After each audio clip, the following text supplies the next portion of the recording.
భారీ వర్షాలు ఇంతకుముందు సిఎస్ గారు చెప్పినట్టు క్లౌడ్ బస్టర్తోనే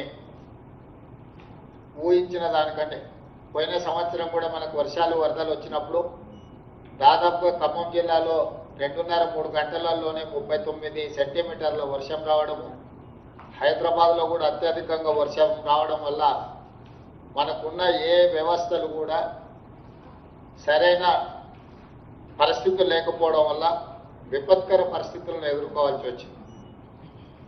అందుకే ఈరోజు కలెక్టర్లందరికీ కూడా వర్షాలు రావడం, వర్షాలలో వచ్చే ప్రమాదాలకు సంబంధించి డిజాస్టర్ మేనేజ్మెంట్ను అప్రమత్తం చేయడం, అదేవిధంగా వర్షాకాలంలో వచ్చే సీజనల్ డిసీజెస్ అంటువ్యాధులు ఏవైతే ఉంటాయో వాటికి సంబంధించి మెడికల్ అండ్ హెల్త్ డిపార్ట్మెంట్ని అప్రమత్తం చేయడం, అదేవిధంగా వర్షాకాలంలో వ్యవసాయం పెద్ద ఎత్తున జరుగుతుంది కాబట్టి వ్యవసాయ శాఖకు సంబంధించిన విషయాలను ప్రస్తావించడం, అదేవిధంగా నీటిపారుదల శాఖను వచ్చే నీళ్లను వర్షపట్టుకున్న నీళ్లను జాగ్రత్తగా వినియోగించుకోవడం విషయంలో కూడా సాగునీటి పారుదల అధికారులనే కాదు కలెక్టర్లను కూడా అప్రమత్తం చేయడం, అదేవిధంగా ప్రభుత్వము చాలా గొప్పగా పెద్ద కార్యక్రమంగా తీసుకున్న రేషన్ కార్డు పంపిణీకి సంబంధించి ప్రధానంగా ఈ 5 అంశాలకు సంబంధించి ఈరోజు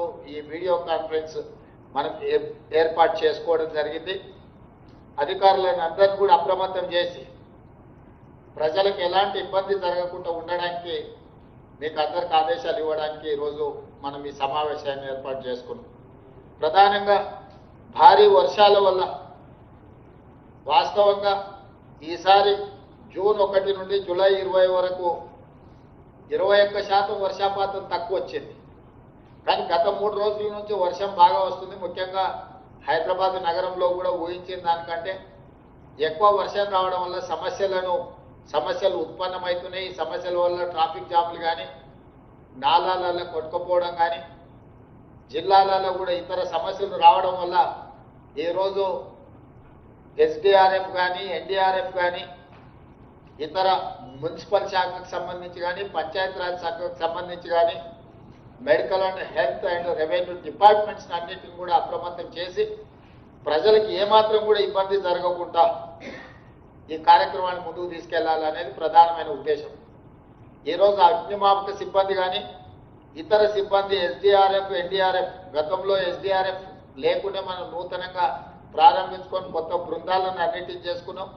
హైదరాబాద్ నగరంలో కూడా డిజాస్టర్ మేనేజ్మెంట్ కోసం 150 బృందాలను హైడ్రా ఆధ్వర్యంలో, మున్సిపల్ జిహెచ్ఎంసీ ఆధ్వర్యంలో 150 బృందాలను కూడా ఏర్పాటు చేయడం జరిగింది. ముఖ్యంగా నగరంలో వర్షం వస్తుందంటే గంటల కొద్దీ ట్రాఫిక్ జామ్ అవుతుంది. రోడ్ల మీద నీళ్లు నిలవడం వల్ల ఈ ట్రాఫిక్ జామ్ అవుతున్నది. అందుకే ఈరోజు డిజాస్టర్ మేనేజ్మెంట్కి సంబంధించిన అధికారులను, మున్సిపల్ అధికారులను, పోలీస్ అధికారులను నీళ్లను నియంత్రించడంలో, చెట్లు కూలితే తొలగించడంలో, కరెంటు పోతే కరెంటును పునరుద్ధరించడంలో శాఖలు వాళ్ళ బాధ్యతలను నెరవేర్చుకుంటూనే ట్రాఫిక్ను కూడా స్ట్రీమ్లైన్ చేసి ప్రజలకు ఏమాత్రం అసౌకర్యం కలగకుండా పోలీస్ శాఖతో కూడా సమన్వయం చేసుకొని ముందుకు వెళ్ళాలి. అందుకే వెదర్ ఫోర్కాస్ట్ నుంచి ముందే ICCC నుంచి కమాండ్ కంట్రోల్ రూమ్ నుంచి 3 గంటల ముందే ఏ ప్రాంతంలో ఎంత వర్షం పడుతుంది ఆ ప్రాంతానికి ముందే బృందాలను పంపిస్తున్నాం. అక్కడికి పోలీసులు కానీ, డిజాస్టర్ మేనేజ్మెంట్ సంబంధించిన వాళ్ళు కానీ, మున్సిపల్ శాఖకు సంబంధించిన వాళ్ళను ముందే గుర్తించి హైదరాబాద్ నగరంలో ఎక్కడ ఏ వర్షం పడుతుందో 3 గంటల ముందే వెదర్ ఫోర్కాస్ట్ నుంచి డీటెయిల్ తెప్పించుకొని కమాండ్ కంట్రోల్ నుంచి సమన్వయం చేసుకొని అక్కడ ముందస్తుగానే బృందాలను రెడీగా చేసి ప్రజలకు ఏమాత్రం ఇబ్బంది జరగకుండా కార్యక్రమాలు తీసుకుంటున్నాం. అయినా గంటల కొద్దీ ట్రాఫిక్ జామ్ అయ్యే పరిస్థితి ఉన్నది. ఇంకా మెటిక్యులస్గా జాగ్రత్తగా పనిచేయాలి. నేను కలెక్టర్లందరికీ, జిల్లా కలెక్టర్లందరికీ, ఇంక్లూడింగ్ హైదరాబాద్ కలెక్టర్కి నేను ఇచ్చే ఆదేశాలు మీరు పోలీస్ కమిషనర్లందరినీ కూడా మీరు కోఆర్డినేట్ చేసుకోవాలి. ఇటు రంగారెడ్డి, అటు సంగారెడ్డి, ఇటు మేడ్చల్, మల్కాజ్గిరి, హైదరాబాద్. ఈ హైదరాబాద్, సైబరాబాద్, మన రాచకొండ కమిషనర్లను, పోలీసులు అందరూ కూడా వర్షం వస్తుందంటే ఆ ప్రాంతంలో కమిషనర్లతో సహా అందరూ గ్రౌండ్లో ఉండాలి. కలెక్టర్లు కోఆర్డినేట్ చేసుకోవాలి. టాప్ ఆఫీసర్ ఎప్పుడైతే గ్రౌండ్కి వెళ్తాడో పర్యవేక్షించడానికి వెళ్తాడో ఆటోమేటిక్గా మిగతా అధికారులు అందరూ కూడా పనిలో పడతారు. ఈరోజు అత్యంత ఇబ్బందికరమైన పరిస్థితి ట్రాఫిక్ జామ్. ఎన్ని గంటలలో అందులో ఉంటున్నామో తెలియని పరిస్థితి ఉంది. కాబట్టి పూర్తి స్థాయిలో మీరు అప్రమత్తంతో ఈ కార్యక్రమాన్ని తీసుకోవాలి. వీళ్ళందరినీ కూడా మనము జాగ్రత్త